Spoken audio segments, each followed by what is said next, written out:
ደሞዝ ይብቃ ስራ ላይ ያለካል በምንም አይነት ታምር የሰው ላብ እንዳያልፍብህ በመተሰራው በተመደብክበት ስራ ምክንያት ፈለገ ገንዘብ ቢያመጣ እንዳያጓጓ አስራውቱን አውጣና ባርክልኝ በለው ፈጣሪ። በትምህርት ላይ ያላችሁት የልጅነት አእምሮ አይረሳውም። መልሱን የሰጠህ ልጅ ደረስኩበት እድሜ ያድርስህ መድኃኔዓለም። የእናቴ ልጅ ለወግ ለማዕረግ ያብቃህ። ጉቦ መማለጃ የተባለ ህሊና ይዘህ እንዳታር ክፉ መዓትን የሚያመጣ እድሜ የሚያሳጥር ቤትን የሚያፈርስ ዘርን የሚያፈርስ ከባድ በደልና ግፍና ኃጢአት አይነ ልቦናው የጠፋ ሰው ይባላል እንዴ? እብድ አይሻልም? እብድ እኮ እሳት ብትሰጡት አይቀበልም። እሳት ብላ መኪና ሲመጣ ዞር የለም እንደ እብድ። አይነ ልቦና ያጠፋል። ምን ማለት ነው? ዕውቀቱን ይሰውራል። ልብ አድርጉ። ልክ ለዛ ለተመደበበት ቦታ የያዘው ዲግሪ የሚሆን ዲፕሎም ማስተሬትም ይሁን ተምሮ ለዚህ ክብር የበቃበትን ዕውቀት የሰጠውን አምላኩን እንዲያገለግል የተመረጠለትን ሕዝብ ንቆ ትቶ እግዚአብሔር የሚጠብቀውን ሕዝብ ትቶ ቃለ መሐላ ፈጽሞ የተቀመጠበትን ትቶ አገለግላለሁ ብሎ ትቶ ጉባን ከተቀበለበት ሰቀንድ ጀምሮ እርቃነ ስጋውን ነው ያለው። ያ የነበረው ዕውቀት ሁሉ ተለውጦ ወዲያውኑ ሰይጣን ሕጉን አፍርሷልና ጭካኔን ይመላበታል፣ ክህደትን ይመላበታል፣ ሐሰትን ይመላበታል፣ በገንዘብ ፍቅር ይመርዘዋል። እንደ ተንቀዠቀዠ ቀንና ሌሊት ይህችኑ ገንዘብ ለመሰብሰብ እንዳሰበ አእምሮው ሳያርፍ እንደባከነ ቤቱን አፍርሶ በልጅ ልጆቹ እሳት አንድዶ እድሜ ያጥራል። እንዳትገባ እዚህ ውስጥ ስለገባ አልጨነቅም፣ ተቆርጧል። ያልገባኸው ጠብቅ ራስህ። ያልገባህበት እንዳትገባ ተው። የገባውን አይዋሽም የኛ ጌታ። ፍዳው እጅግ ከባድ፣ ቅጣቱም ከባድ። እነሆ ማማለጃ መቀበል የብልሆችን አይነ ልቦናቸውን እውር ያደርጋልና እውነተኛ ቃላቸውን ወደ ሐሰት ይለውጠዋልና። ሀተታ አበው ሲናገሩ በፊት ቁመን የተናገርነው ከሚጠፋ የወለድነውን አጥፋ። በዳኝነት ሲቀመጥ ምሎ ጠበቃው ጥብቅናውን ሲያወጣ መሐላ ነበረው እኮ ድሮ። ዛሬ ከሁለቱም ፊት ንጹሖችን አይመለከትም የምናገረው። ከሁለቱም ከዛም ከዚህ የሚቀበልና መሐል ገብቶ ነገሩን ያበላሻል። ገንዘብ ወዳየለበት በዚህን ይህን ብታረግ ተረታዋለህ የሚል ነገር ለዛ ለጠላት ያቀብላል። ከሁለቱ ተቀብሎ መሐላውን አፍርሶ ዘሩ ነው የሚጠፋው፣ ዘሩ ነው የሚጠፋው። ልብ አድርግ። መሐላውን አፍርሶ ሀተታ አባቶቻችን የወለድነውን አጥፋ ብለዋል። እንደ እግዚአብሔር ውሸትን አያውቁም አባቶቻችን።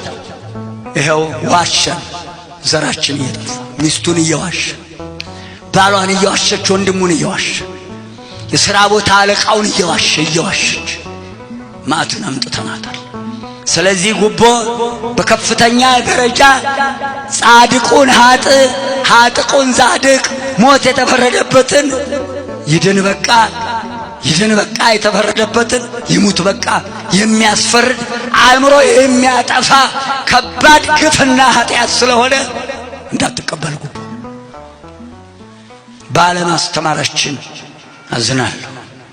ያስ ገብቼበታለሁ። እንግዲህ ይኸው ትውልድ ሁሉ እየጠፋ ነው። የወለድነው እየጠፋ ነው። ሐሰት ተናገርን፣ ሐሰተኛ ከውስጣችን ወጣ።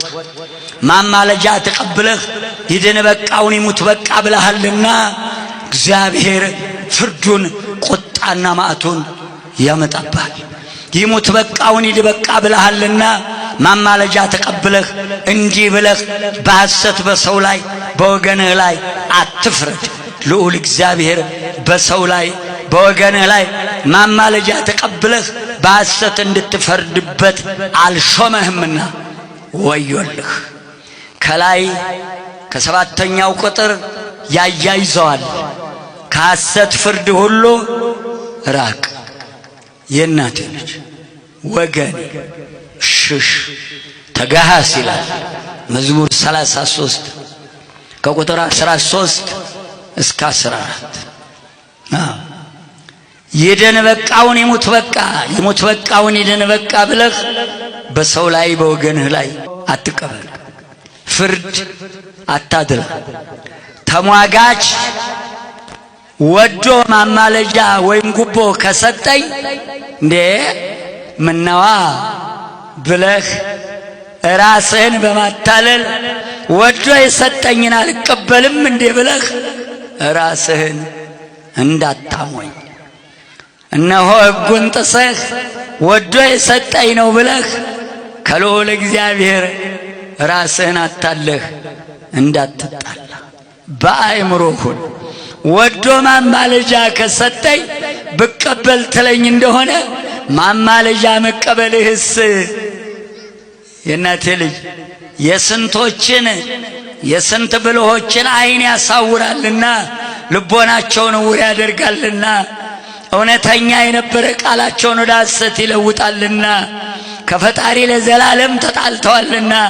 ለመሆኑ አንተ ወዶ የሰጠኝ ማማለጃ ነው ብለህ ተቀብለህ ማማለጃ ለሰጠህ ላታደላ ነው? ማድላትህ ሊቀር ነው? ወዶ ሰጠኝ ብለህ ወዶ ቢሰጥህ እንኳን ለፍርድ የመጣውን ራስህን አታለህ ጋደል እንዳትገባ ይልሃል መጽሐፍ። አየኸው? አንብበው ታውቃለህ? ታነባለህ መጽሐፉን? አይ ጉድ! እሸሸ ገዳሜ ሰው ሆይ ሰውን። አዎ የእናቴ ልጅ እነሆ ለመሆኑ ተሟጋቹ ወይም ማማለጃ ጉቦ ሰጪው ለዳኛው ወይም ጉዳዩን ለሚፈጽምለት ለፈጻሚው ማማለጃ መስጠቱ ያኛውስ ቢሆን የእናቴ ልጅ እንዲያደላለት ፈልጎ አይደለም ይሄን ያደረገው። የሚገርመኝ ግን ጉቦ ሰጪው አይጠየቅም፣ ሰራቂው እንጂ የተሰረቀው ፍርድ የለበትም። ይብላኝላችሁ ሰርቃችሁ ያስለቀሰ